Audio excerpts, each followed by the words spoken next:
What's up, guys? It's your boy, Barça Boy 103. Today we're going to be reacting to the Barcelona news over the past 48 hours. We do have a lot of topics to discuss. Firstly, there has been a new deadline set for Nico Williams and Barcelona following some optimism recently from the club, as they believe that Nico Williams is slowly but surely going to be coming to a conclusion on his future soon, and have set even a new deadline for when he has to make that answer to Barcelona. But until then, the club are advancing on the Dani Olmo operation. Again, personal terms with the player is fully agreed, and also a fee total with RB Leipzig is agreed, just down to the installment payments and also distribution of that fee being agreed upon. We're probably like 95% of the way through with the Dani Olmo operation. All that's left is for Barcelona and RB Leipzig to reach an agreement on the fee, and that deal will go through. We also have an update on how Hansi Flick will make the final decision on if we sign a pivot this summer or not, and we do have two very important future updates, one on Clement Lenglet, who is attracting, of course, interest from Atletico Madrid and even Villarreal, and how his exit will materialize this summer. And finally, on Sergi Roberto, again, he's now had a contract for about a month now. Ajax, Roma, Como are all showing interest in the player, but he's still holding out, I believe, for Barcelona. And with the Romeo exit taking place, that could maybe materialize Roberto's return. But before we get into it, make sure you guys smash that like button down below. Let's try to get to 200 likes in this video. Be very much appreciated. Also, if you're new, make sure you subscribe down below if you haven't already, and let's get into it. Let's start off with the transfer news over the past 48 hours. I mean, this is getting a bit annoying from my end, but we still gotta do it. Another update on Nico Williams, where there is now apparently a new deadline set for about the 7th or 8th time, but I mean, it's something, I guess. But Fernando Polo of Mundo Deportivo has come out saying that Nico's silence for now keeps hope alive, even though Laporta, Deco, and Flick are aware of his doubts. The club has not yet closed the door on the signing, as they have done their homework with the player and are just waiting for his decision, and it is expected back in Bilbao on August the 12th. Within the club, it is acknowledged that the deal has not gone as smoothly as expected, because the player has faced pressure from his club to stay and also received an offer from PSG that would make anyone hesitate. According to the reports, by the way, late last night, he did reject the PSG offer. I mean, it's quite obvious that he wasn't really going to consider them. Laporta is clear that if Nico renews his contract and his release clause increases to 100 million euros, his chance of signing with Barcelona will be reduced to ashes, as Laporta wants the player now. Some people around Laporta suggest that securing the deal with Nico in 2025, if his release clause stays the same, wouldn't be bad either. In any case, those who know the president say he doesn't give up easily. I need to get like a magic 8-ball, because everything I say just spits to facts. Go look at my video 4 days ago. I said that the club, if we do not sign Nico Williams this summer, they will wait for him in 2025 if he is available for the same price. He might renew and have maybe a gentleman's agreement with Bilbao, saying that, look, I'll stay one more year, but next year you let me go to Barcelona for the same price. They might maybe have an exclusive Barcelona release clause of 60, then anyone else 100 million. Or if you know what, he renews and the release clause goes up to 100 for everyone, I think Barcelona will pull out. Exactly what I said, because my knowledge is just ridiculous, and you can read this situation from a mile away. Look, if he comes back on the 12th and the decision before that, sure, whatever. I still think, and I'm pretty sure you probably feel the same way, that he probably will end up staying at Bilbao. All we're doing now is just elongating the whole process. Now, Candaceiro also came out confirming that the club say they are waiting for Nico Williams and have set at August 12th as a key date. Of course, because that's when he's going to come back to Bilbao from his vacation. They can offer promises to the player that he will be registered. Well, no shit, Sherlock. We could offer him that 3 weeks ago. Again, Barcelona have never, ever failed to register a player. When we were dirt broke, when we were beyond the depths of broke as a business, we still end up registering Eric Garcia and Memphis Depay and Kun Aguero 2 hours before the first game of the 21-22 season against Getafe. In the end, we always find a way. We might have to get our knees and ask, Busquets and Piqué to reduce their salaries. We might have to do this and do that. In the end, it always happens. There should be, if I'm a player that's looking to Barcelona, once I reach personal terms, that's pretty much it. You're gonna get registered. All this jibber jabber about all this, all that, It's all crap. We always register players in the end because the board are not that retarded to sign a player knowing they will not be able to register him whatsoever. And they always sign a player, they always plan knowing for a fact the registration process will be fine. Now finally, Xavi Navarro, who is quite reliable, it does not really report too much, kind of like Oriol Dominci from TV3. He's kind of someone who doesn't really speak too much. When he speaks though, you gotta listen. And he said that Nico Williams wants to go to Barcelona, whether it was today or 1 month ago. If he doesn't come to fruition, it will not be due to a real lack of desire. He wants guarantees about his registration. I'm still baffled by this.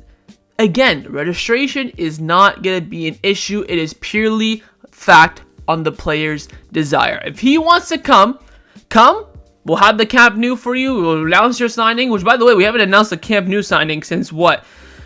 I think Lewandowski. Of course, we don't have the Camp Nou. It's freaking Montjuic. So I don't even know, because we haven't even signed a player this summer, so we don't even know where the situation is going to be. They probably will have them come up with the Sports City, if I'm being honest, like they did with La Conde and Rafinha last time, which I think is a bit weird. But anyways, look, we're still waiting for the final communication. Neither Bilbao or Barcelona know the final answer for Nico Williams. Right now, everything's speculation, feelings, and what they're hearing from family and friends, or whatever the case may be. There's still no final decision yet, and that's of course now what we are waiting for to really put us out of our misery. So we'll see how things do turn out. Again, you could say there's a bit of optimism rising from the Barcelona perspective, because again, the longer it goes, you could say not benefits Barcelona, but gives us a bit more of a chance. But again, I think it was quite clear a few days ago, I would say at the beginning of last week, Monday, Tuesday-ish, it was quite clear that he's really heavily staying in favor of continuing at Bilbao. I think only a radical change will really change the perspective. And again, if he does stay at Bilbao, I think Barcelona will not go for the left winger. Maybe they'll go back for Joao Felix. That's it. They're going to keep Ansu. They're going to keep Ferran. They're going to go plow their heads forward for this season, have maybe Rafinha play on the left-hand side. And again, they will go again for Nico Williams next summer, maybe even in January as well. I don't know, maybe agree a contract or whatever the case may be, but only if the price is the same. If his price goes up to 100 million based on his release clause, whatever the case may be, Barcelona will then pull out. They'll never go for him again unless it becomes cheaper in the future or something like that. But if his price is the same, the club will always be interested in Nico Williams. Now, the other Spanish player in which Barcelona are heavily targeting this summer is, of course, Dani Olmo, and there is advancement in his deal, but again, very much at a still point with Nico Williams. With his deal, of course, with Nico, it's on the player side, and with the Dani Olmo operation, it is all on the side of RB Leipzig. Now, Fernando Martinez and Mundo Deportivo came out saying that Barcelona are speeding up their efforts to sign Dani Olmo and aims to finalize the deal within a week. The player's agent plans to travel to Zagreb yesterday, where Dani is currently located, to get updated on the negotiation with Barcelona and learn about the interest from other clubs. After meeting with Olmo, his agent will travel to Germany to meet with RB Leipzig representatives. Their intention is to stay in Germany until Barcelona's deal is finalized, and if it gets complicated, it's to consider, of course, other options. Barcelona's new offer proposes is 47 million fixed plus 13 million variables, potentially totaling 60 million if all conditions are met. The variables include 3 million based on matches played by Olmo, and the other 10 million depends on title he wins with Barcelona. Payment terms have also been improved, with Barcelona proposing to pay around 25 million in September, with the remaining fixed amount in installments. So again, Barcelona really trying to break down this transfer fee to be spread out over the course of a period of time. And again, all that's missing now is the agreement between Barcelona and RB Leipzig on the transfer fee. Again, the price is good, around 60 million, but how that package is divided is where Barcelona are trying to, use their negotiation tactics to try to get the best deal for them. But again, once the agreement is reached between the two clubs, this deal will be getting completed. Platigol from Sky Germany came out saying that Leipzig are still insisting on 60 million fixed plus add-ons for Dani Olmo, while there is a verbal agreement with the player for a contract with Barcelona, of course, until June 2030. Again, everyone, their mothers know now, personal terms are agreed. RB Leipzig wants 60 million fixed plus fees, where Barcelona are trying to combine a 60 million euro package that, of course, reaches that previous release clause that expired just after the Euros. Now, Fabrizio Romano came out saying that Dani Olmo's camp are ready to discuss with RB Leipzig about Barcelona's offer and how to deal with the situation, of course, during the course of this weekend. There also have been reports from Mundo Deportivo saying that Barcelona, the reason why they don't want to reach 60 million euros fixed is because apparently Dani Olmo has a release clause next summer of 50 million euros. So, I mean, bloody hell, this man has more release clauses than I've ever seen a player in my life. So apparently that's why Barcelona don't want to go 60 million fixed. They don't mind giving a 60 million package, of course, to get him, a year earlier, but they don't want to go past 50 fixed, because once they reach that point, it's like, okay, we can just pay his release clause next summer. What's the point? To be honest, we don't even need the player now. So that's probably Barcelona's mindset per se. But again, for me, as long as we reach that 60 package, I'm okay with it. I think we go above that as when you're really overspending on a player, again, that we do not need. I mean, just look at Fermin against Japan. That pretty much sums up exactly the current situation at Barcelona. Man scored 2 absolute golazos, and we're out here twerking for our 5th attacking midfielder of this team. I mean, again, this is really exciting that we'll have to see in hindsight, see how he does. Again, I think everyone can agree with this in terms of the player's quality, what he brings to Barcelona, and the price. It's perfectly okay. I don't see anyone having a problem with that. Again, the problem is spending that kind of money on a player that we do not need. But again, we'll wait and see. I realize it will save us and not reaching an agreement with Barcelona on the transfer fee. This situation with Dani Olmo and Nico Williams is very, very interesting. It's been quite clear now for about a month. They've both been Barcelona's main targets this summer, but there's always just one final hurdle that we can't break. Of course, with Nico Williams, it's the player's decision, and with Dani Olmo's side, it's the agreement with RB Leipzig. But we'll see how things do turn out, as Barcelona are trying their best to get the Dani Olmo deal done within the week. They do want to announce it while they're on the American tour. By the time they come back for the Joao Gamper, they want to have him at least presented. That is, of course, the plan for whoever the next signing is, whether it's Dani Olmo or Nico Williams. They want to announce it in America, present him before the Gamper. Maybe he'll be on the bench for the Gamper, or maybe in the stadium where you can, show him off and stuff like that. That's, I think, the club's plan as of right now. So we'll see how things turn out, as expected to be a hefty and intense next few days for the Dani Olmo saga. Now, in regards to Barcelona making a signing in the deeper areas of the midfield, of course, in the box-to-box pivot area, that decision now apparently will be held in the hands of Hansi Flick. Now, Fernando Polo Deportivo came out saying that Barcelona must decide whether to sign a new midfielder this summer or not. The decision will be made after the US tour, with Hansi Flick having the final say. Deco is looking at possible replacements who wouldn't cost much, such as free agents, loans, or players wanting to leave their clubs. Barcelona is also considering an internal evaluation or solution in Marc Casado and Marc Bernal.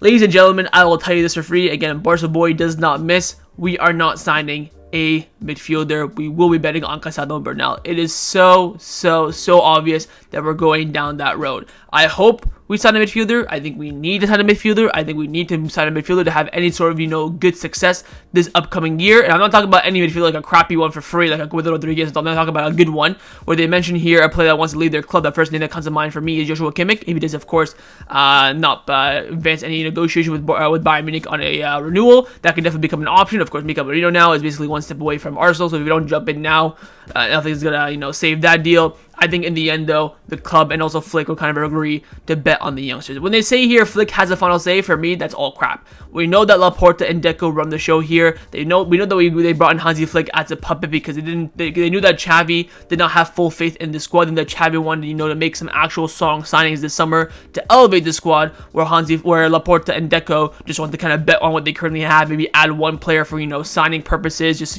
get the fan base excited and stuff like that. That's not what Xavi wanted, and again, that's one of 3 reasons why he got sacked, and one of the main reasons why Hansi Flick came in. He said, yes, this squad is good enough, I can definitely win titles with it, or he's probably just saying that just to get the job, if we're being, completely honest. Again, he can shut me up and prove me wrong if we win a trophy this season, but again, I'm saying this now, August the 4th, that's just a reality in my opinion. And again, I'll tell you this right now, it's gonna be Nico Williams, Dani Olmo, and the Joaos. That's it. We aren't signing anyone else. We ain't gonna make any movements. We're less than a month away from the window closing, and we've done F all. It's gonna be Nico Williams, maybe Dani Olmo. If we don't get Nico Williams, it'll definitely be Dani Olmo plus the Joaos. If we do end up signing them, if we don't get either of the Joaos, I think it could just be Dani Olmo. I would not be surprised whatsoever. The club might do something last second like they always do in the last 48 hours. Maybe some market opportunity comes out that they go for, sure.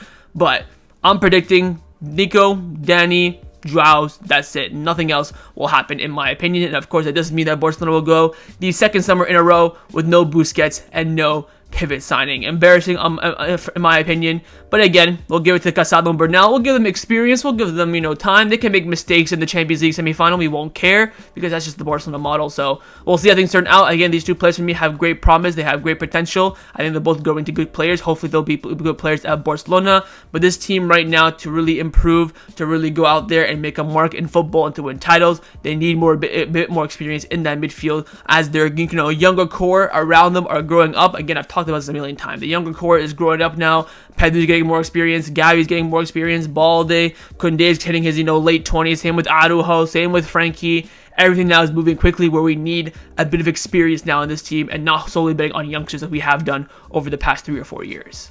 Now, speaking on the topic of the Joao, we do have a very quick update on Joao Felix, where, of course, we've been talking a lot about on the channel that Benfica and Aston Villa are the 2 clubs right now, alongside Barcelona, that are showing genuine interest in Joao Felix. And the president of Benfica, Rui Costa, was asked about this following the deal with Joao Neves going to PSG, and he said it's not possible for Benfica to pay what Atletico Madrid wants for Joao Felix. We'd love to bring him back, but it does not look like a possibility for us at all as things currently stand. So based on the current conditions that Atletico Madrid want for Joao Felix, there's absolutely no chance he'll be joining Benfica. Of course, if those restrictions ease up as we enter the final days of the window, things can definitely change. We saw, of course, yesterday Joao Felix playing a friendly for Atletico Madrid against Getafe, where again he was absolutely booed to shite by Atletico fans. And I really feel bad for Joao Felix. Look, I wouldn't take him back at Barcelona unless it's a really cheap deal. But I do feel bad for the guy. I mean, he gets put through hell in every summer waiting for his destination to be chosen. I really honestly think a move to Villa would be so nice for him. I think he'd become a star there in that system, especially with Diaby being sold and then needing a bit of attacking flair in the final third than what they currently already have. Of course, he wants to move to Barcelona, but again, Barcelona don't want to spend money on him. He's not worth it, especially for what Barcelona need right now. It's a simple loan. I mean, would I'll put a buy option in there if we really get desperate, we really want Joao Felix, but that's at the most I would go. I would not pay any initial loan fee. I wouldn't pay any mandatory buy option, nothing like that. He's just not worth it from Barcelona's perspective. So wait and see what the future of Joao Felix entails. But right now, it's looking like I couldn't even tell you. It's not going to be Benfica, it could be Barcelona, or it could be Aston Villa. Let's now discuss the players that have been rumored to leave Barcelona over the past 48 hours. First up is Clement Lenglet. Been a lot of news about him over the past 48 hours. First, Fernando Polo and Gabriel Sanz of Mundo Deportivo came out saying that Hansi Flick appreciates Clement Lenglet and experience and hasn't ruled him out, even considering that he has a chance to stay in the squad. Barcelona acknowledged the interest, but Atletico's loan proposal is far from an agreement. At the moment, Lenglet is focused on Barcelona's tour in the United States and on maximizing his chances of staying. Again, him staying makes no sense, and Ferran Coras makes that very clear, saying that Barcelona never thinks about Lenglet staying, and they look for a way out for him. First, because of his high cost. It would cost 19 million euros this season between his salary and the amortization of his contract over the past few years. Secondly, Flick has several other defenders ahead of him as well. Koundé at center back, of course, is ahead of Lenglet. Kubarsi, Christensen, Inigo, McAlphay. You can even throw in Eric Garcia's name as well. That's already 6 defenders ahead of Clement Lenglet. Again, right now he's playing. He's looking alright, solely because no one else is there. Again, Koundé's just coming back. Kubarsi's at the Olympics. Christensen's just coming back. Inigo's been playing, of course. McAlphay's had discomfort. Eric Garcia's at the Olympics. So he's getting very lucky with the minutes he's getting. But hopefully these minutes are, attracting interest from other clubs. That's of course what Barcelona wants to entail with these minutes. Miguel came out saying that despite a good impression on Hansi Flick so far, the club made it clear to Lenglet that he cannot stay at Barcelona due to his high salary. Now the question is, where's he gonna go? He does not want to go to Saudi Arabia. He wants to go stay in somewhere's Europe top league. Atletico Madrid gave us some crappy proposal that we rejected. So maybe there could be something there when we reach the end of the window and both teams kind of get desperate. They could reach an agreement. But what other club is interested? We heard, of course, reports about Italy a lot in January. Maybe the beginning of the summer, that those have definitely have cooled down. A new club has come knocking on the door for Clement Lenglet that fits his criteria of leaving. And that is Villarreal. Mateo Merito has come out saying that Villarreal is interested in signing Clement Lenglet. Marcelino Garcia likes the player a lot. Hopefully something can happen there. But again, the issue is Villarreal ain't got that kind of money. Of course, they just sold Sorloth to Atletico Madrid. So maybe they got some sort of money to, pay wages for. But I don't know if they can afford his wages. Maybe at least they can pay what like we did with Aston Villa. At least 80% of it would be nice. Lenglet is not going to take a free letter of freedom, which again is very obvious. He's on a lot of money. He signed it. He wants some money. Fair enough to him. Can't really discredit him for that. All you can do is, criticize Barto Cunt for giving it to him. Of course, he gave it to him on purpose to screw over Laporta when he came in as a new president, but we won't even be able to sell him. It's just going to be loan until his contract expires. That's going to be the reality of it. There have been reports of Barcelona considering giving him a contract renewal to spread out his wages, so again, make it easier for him to leave, which we did with Samuel Umtiti. which again could be possible, but really that's just elongating the reality in my opinion. So we'll see what Villarreal's interest is. We'll show how much they can do the deal for, whether or not Lenglet approves it or not. But hopefully, this now with Lenglet playing and showing that, you know what, he's alright, he can be a good option for various clubs. Some clubs now are starting to begin to knock on the door, and hopefully we can get some sort of an exit materializing for him in the next few weeks. Well, at least of course before the end of the transfer window. Now, another player's future right now that's very much unclear from all aspects of it is the future of Sergi Roberto. Now, Matteo Merito, who remember 2 weeks ago said that 99% Roberto is not continuing at Barcelona, came out saying that Sergi Roberto's future is still unknown. In recent weeks, clubs such as Ajax, Roma and Como, of course the Serie A club coached by Fabregas, have inquired about him. Now, I'm going to lay on this theory for you guys here. Of course, Romeo left. The issue with Roberto is that we had no space to register him. Of course, we had no problem registering Romeo. Romeo, I think, was earning more, if not the same, as Sergi Roberto. He's now left. Little Roberto sneaking in there. I've been very consistent. I believe that Roberto will stay. Even when Fabrizio Romano tweeted Roberto's not going to stay, when Matteo Merito said 99% he's going to stay, I was here on this channel saying that I think Roberto will stay. And again, I still believe that. Again, I don't care if he stays. I'm not advertising, oh, we should keep him, but I don't care. If he leaves, cool. If he stays, cool. I'm good with either one. I have nowhere where I favoritize it. I just personally believe, based on my knowledge, based on the streets, I think that Roberto will end up somehow continuing at Barcelona. Again, he's never won. Remember what we talked about in beginning of July. Roberto does not want to wait. He wants to know his answer right now. It's been an effing month. He's basically waiting. Again, remember, I think the deadline, if I'm not mistaken, I think was August the 12th, because that was the Joao Gamper. I remember back in July, the reports like, oh, Barcelona have set a deadline for August the 12th to, for the contract agreement to be valid until then. So past August the 12th, Barcelona and Roberto will have to renegotiate over a renewal. I still think in the end he's going to stay. Again, like Joao Felix, I do feel real bad for Roberto. Of course, he's the freaking club captain. Ter Stegen was even talking about him yesterday in, like, the pre-match Clasico interview, stuff like that, and he hopes Roberto stays and comes back. He's very sad about him. These situations kind of suck, but in the end, financial wise, this is the point that we have to be in. I'm quite surprised that we can't register Roberto's very low salary. That's, of course, was a big surprise for me, but apparently his salary isn't low. I have no effing idea. But with Romeo leaving, I think that could definitely potentially open the door up for Sergi Roberto. But again, right now, his future is nowhere to be seen. He's currently a free agent. A lot of clubs interested, and so is Barcelona's renewal offer that's still on the table. Now, another Spanish midfielder's future that is also very much still in doubt is the future of Pablo Torre, who's been one of the few players that has very much impressed during preseason with 2 goals in 2 games. Miguel from AS came out saying that Pablo Torre is very satisfied with Hansi Flick, who is giving him confidence and making him play in his natural position where he is still very comfortable. Now, Matteo Merito, who of course is one of the top journalists, top sources in the world, retweeted a post about him saying 2 months ago that Romeo and Pablo Torre will leave Barcelona. He retweeted that post right as Romeo, here we go, everyone confirmed that he was going to go to Girona, and he also confirmed that as well. He retweeted that, saying that, again, Romeo, Pablo Torre will not continue at Barcelona this summer. Now, with Pablo Torre, I really like the player, and again, we invested a solid 20 million, I think, package in him 2 summers ago. I still think he's a brilliant talent. Again, the reason why we think he has no future at Barcelona is because we have way too many midfielders.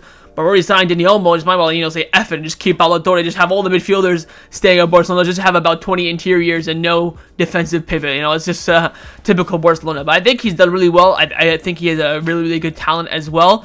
I would pretty much put this as a wait and see kind of thing. I think the club will kind of let things pan out. If they have room for Pablo Torre, I think they'll definitely try and keep him. If not, they will look to move him on. But all I can stress is this: we have to retain his future because the talent is there. You want to sell him with the buyback option, sell him with the sell-on clause, you want to loan him out, whatever the case may be on his departure this summer. If of course it does materialize, we have to retain part of his future by some means because the talent is definitely there. Again, he's really impressed in preseason, so we'll see how he continues doing. But right now, again, I think his future is still very far away from Barcelona. It would be very difficult for him to continue beyond the transfer window. But of course, if you prove yourself on the pitch, anything can happen.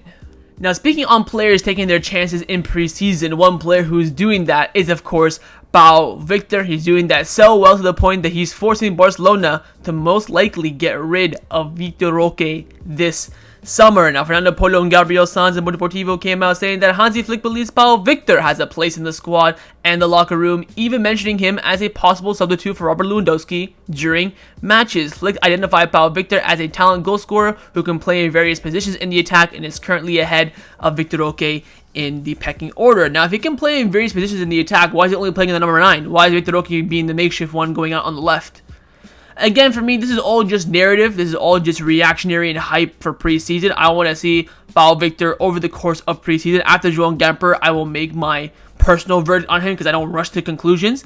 Again, he did very well at Barça Athletic last season. We signed him back for a very good price from Girona. Exactly what we did. And again, the club said, you know what, we're going to give you a chance in preseason. You do well, cool. If not, plenty of other clubs who are interested and keen on having Pau Victor as part of their squad. He's a good player, of course, but you cannot rush these kind of conclusions, especially when Vitor Roque, we know he has the talent. We've seen he has the talent, similar to, of course, Pau Victor as well. But I think the Brazilian league is a bit higher league than the Segunda third division, which, you know, we take that as you will. But again, we're not seeing it with Vitor Roque, but we are seeing it with Pau Victor as things currently stand. So we'll wait and see. I think, again, it more so comes down to us finding a good suitor for Vitor Roque. If we do end up deciding to let him go, you know, for real, then, you know, Pau Victor being this chosen one for Lewandowski's coverage this season. So we'll see. Again, don't fall for preseason hype. Wait for all the 4 games. Wait for the Milan game. Wait for the Monaco game, and then make your judgment based on that. Maybe even wait for the Valencia game. Maybe give him a run about 20 minutes, because we all know Lewandowski's going to start that game. So let him come out on 20 minutes off the bench. Maybe he nicks us a draw or a winner. Then, you know what, that will definitely change a lot of people's perspective, including mine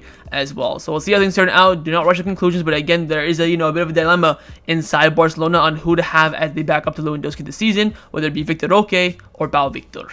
Now, staying on the topic of preseason hype and preseason conclusions, we do have an update on Gerard Martin and how he could potentially be the coverage and competition for Alejandro Balde heading into the season. Now, Gabriel Sanz and Fernando Polo, again, from Mundo Deportivo, came out saying that with his performance against Man City, Barcelona has a lot of confidence in Gerard Martin and sees him as a replacement for Alejandro Balde in many first-team matches. As soon as he arrived at the club, Hansi Flick requested reports regarding the youth team matches, and Gerard Martin's performances caught his attention. Clubs from Spain's first division, Germany, and Italy have shown interest, but they were told no, even though his contract ends this year. Negotiations after his renewal are considered certain given his performances. I mean, from what I saw from Barça Athletic last season, and what I've been told by people who watch Barça Athletic quite religiously, and a lot more than I do, they told me he was mid. Yes, he played alright against City. Whoop de freaking do. Again, like I said about Pau Victor, let's wait and see. Again, Alex Valle for me is doing very well. He's, of course, a bit younger than Gerard Martin. I think he has a better ceiling as well. You could maybe definitely argue Gerard Martin played better against Man City than Alex Valle did. Sure, but Alex Valle was playing at right back, where Gerard Martin was playing in his natural left back position.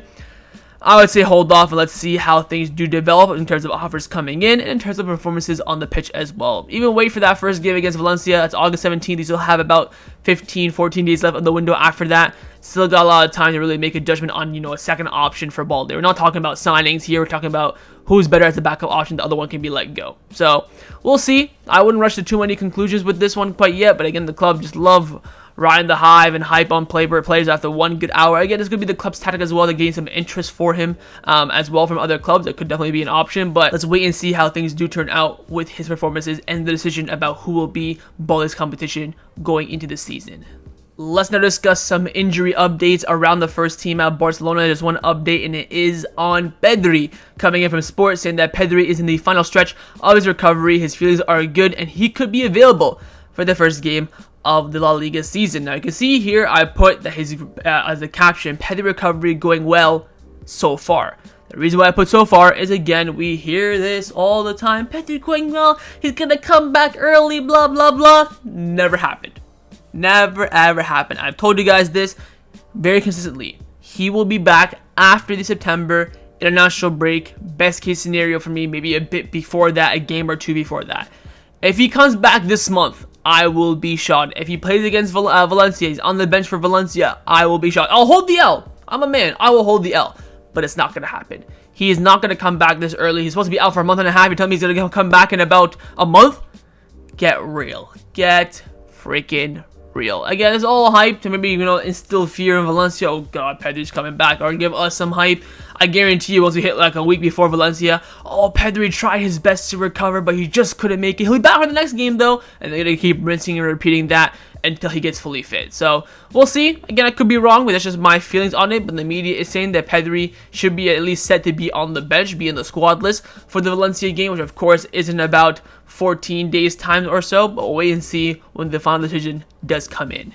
Now, the final topic that I want to discuss before I end off this video is a new method that Hansi Flick has introduced to training that we've seen a lot of in some of the training videos as well, and that is the Cryrotheraphy ice baths. Now, having been from AS came out saying that Hansi Flick has introduced Cryrotherapy into his training routine to optimize players' recovery and performances. Cryrotherapy involves using extreme cold, typically through ice baths or pools, to reduce inflammation and pain, thus aiding injury prevention and recovery. This method is particularly beneficial for experienced players and those recovering from injuries.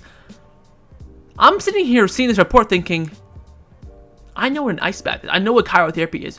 Why the F does Football Club Barcelona, who have some of the top athletes in the world, not have this already? Now, I've seen a bunch of clips over the past few years of players doing ice baths in training, but is that all like mandatory? Is that all the players choosing to do it and not being forced by the coaching staff?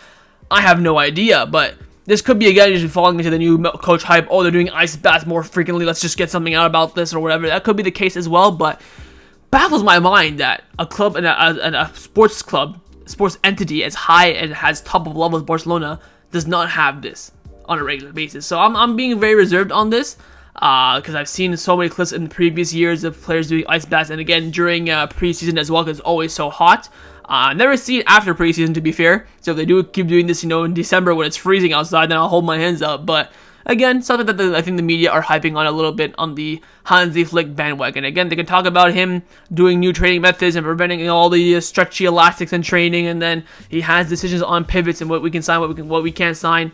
I'll reserve my judgment when the Liga starts, of course, August the 17th against Valencia. That, for me, is where the true start begins. So that was my reaction to the Barcelona news over the past 48 hours. Hope you guys enjoyed this video. If you did, make sure to leave a like and of course leave me your thoughts down below in the comments on everything we discussed. The main thing I want first, of course, is your thoughts on Nico Williams. Think he'll say yes or no to Barcelona? You think he'll actually say it before August the 12th or not as well? Second, your thoughts on Dani Olmo. You think that Barcelona will end up reaching an agreement with RB Leipzig over a transfer fee or not? Third, your thoughts on Lenglet. Would you give him a run out in the first team? Would you try and get rid of him by any means necessary this summer? And finally, your thoughts on Sergi Roberto, of course, the first team captain. He'll continue at Barcelona like I do, or you think that his time is up now, especially with him now having a Barcelona contract now for just over a month as well. And of course, make sure you guys subscribe down below if you haven't already, and I will see you guys next time on the channel. Take care, and Forza Barça.